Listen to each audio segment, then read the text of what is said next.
The story of trust.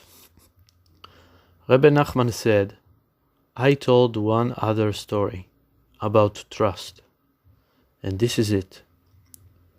Once there was a king who thought to himself, who is there in the world with less worries than I? I have all the good things, and I am a king and a ruler. He went to investigate this. He went out in the night and stood by people's houses to eavesdrop and listen to the words of the world. He listened to the worries of each one. This one had troubles with his shop.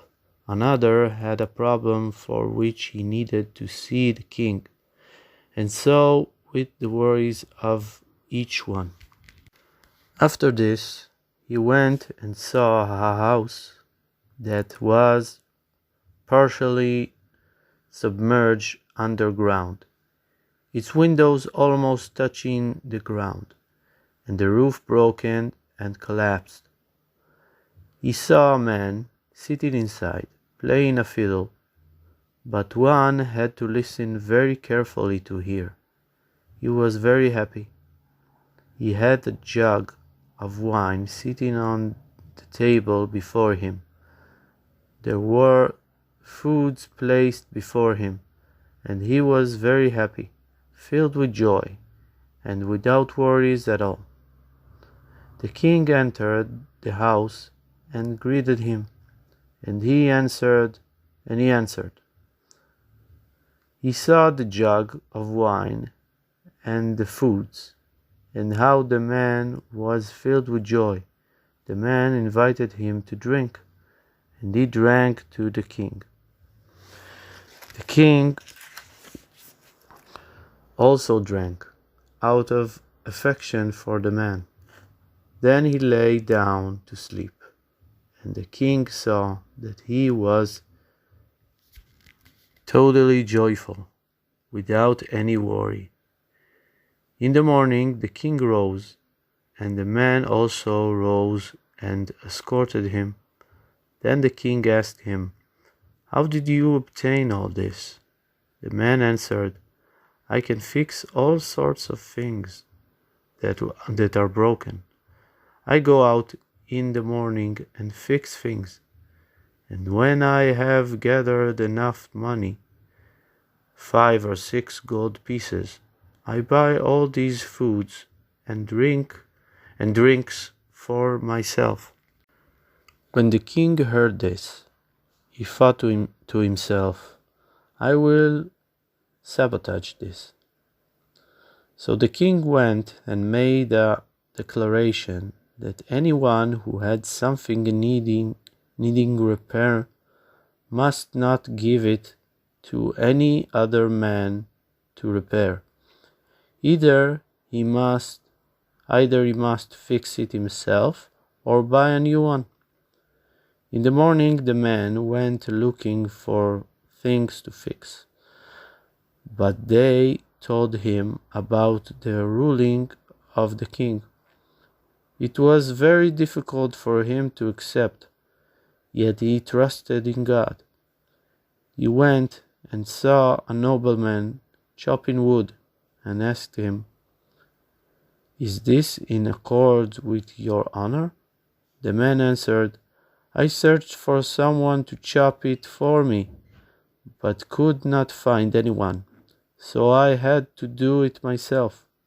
He said, Allow me, and I will chop for you. He chopped the wood, and the nobleman gave him a gold piece. He saw that this went well, so he looked for more wood to chop, until he gathered 6 gold pieces, bought his usual meal, and was happy. The king passed his house again, peering through the window. He saw the man sitting there with the drink and the foods before him, appearing very happy. The king entered the house and they had an exchange similar to the first time. The king slept there, as on the first night, and in the morning the king rose, and the man escorted him out. The king asked again, "Where did you get all this? This requires a good deal of money." The man answered, "It was my custom to fix things needing repair." Then the king decreed not to give any item to any man to fix. So I cut wood until I gathered enough money for all this. The king then left and passed a decree not to let any man chop wood. When the man came to someone and asked if he had wood to be chopped, the man told him of the decree of the king. It was upsetting for him, for he had no money. Nevertheless, he trusted in God. He went along and saw a man cleaning a stable. He asked him, "Why would someone such as you be cleaning a stable?"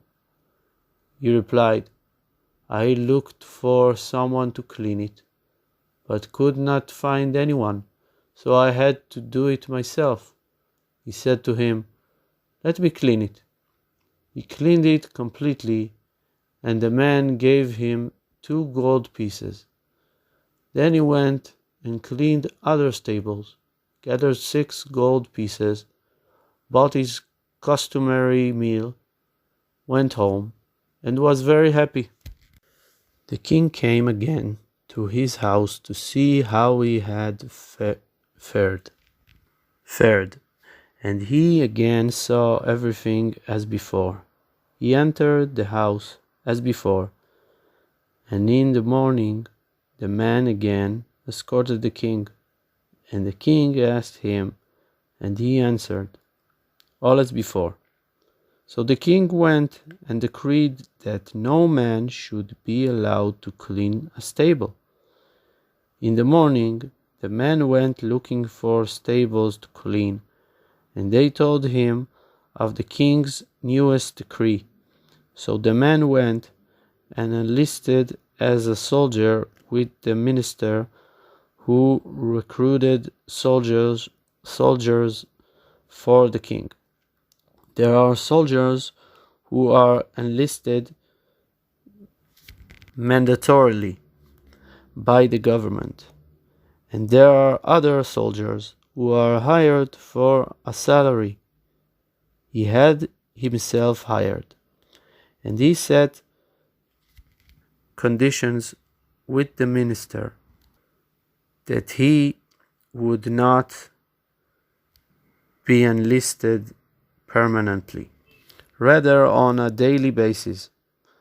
Every day in the morning he would be paid for a day's work. The minister outfitted him immediately in a soldier's uniform, gave him a sword, and sent him to where he was needed. In the evening, after having finished all his work, he stripped off the uniform, bought his usual meal, went home, and was very happy. The king came to see him again, and saw that all was prepared before him, and that he was very happy. He entered and slept, as before. In the morning he asked him as before, and the other answered as before. The king then went and summoned the minister, and commanded him not to draw any money from the treasury to pay any of his men that day. The next morning the man went to the minister to receive his daily pay, and the minister would not pay him. He asked him, "But did we not agree that you would pay me each day?" He answered that the king had decreed not to pay any man that day. All that he argued with him was to no avail. The minister said, I will pay you for 2 days tomorrow, but today it is impossible to pay you. What did he do? He went and broke off a piece of his sword, affixed a piece of wood in its place, so that the difference could not be discerned from a distance. Then he went and pawned the metal blade and bought with it his usual meal. The king came again and saw that his happiness was even more complete than before. He again entered the house, slept there, and asked him as before. He explained that he had been obliged to break off a piece of the sword, and had pawned it and bought with it his meal. When I get paid, I will use the money and repair the sword, and no one will notice. I can fix all sorts of broken things, and there will be no damage to the property of the king. The king then went to his house and called the minister and said, There is someone sentenced to death. Call that man whom you hired as a soldier, and command that he decapitate him. The minister did accordingly. He called him, and he came before the king. And the king had commanded to gather all the noblemen to come and see this farce, that there was a man who had inserted a piece of wood in place of the blade of his sword. The man came before the king and fell on his knees, asking, My lord the king, why was I called? The king answered, To cut off the head of the man sentenced to death. He answered him pleadingly, saying that he had never shed blood in his life, and the king should choose someone else. But the king answered him that specifically he must do it. Then he asked the king if the man's guilt was certain. I have never shed blood in my life. All the more difficult it would be for me to execute someone whose guilt was not certain. The king answered that there was no question that the man was guilty. And now it is specifically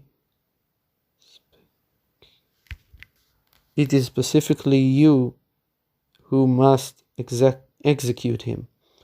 Upon seeing that it would be impossible to sway the king's decision, the man turned to God and said, God Almighty, I have never shed blood in my life. If this man is not guilty, may the metal of my sword turn to wood. He unsheathed his sword, and everyone saw that it was wood. It was an object of great hilarity. The king saw that he was a fine man, and he let him go.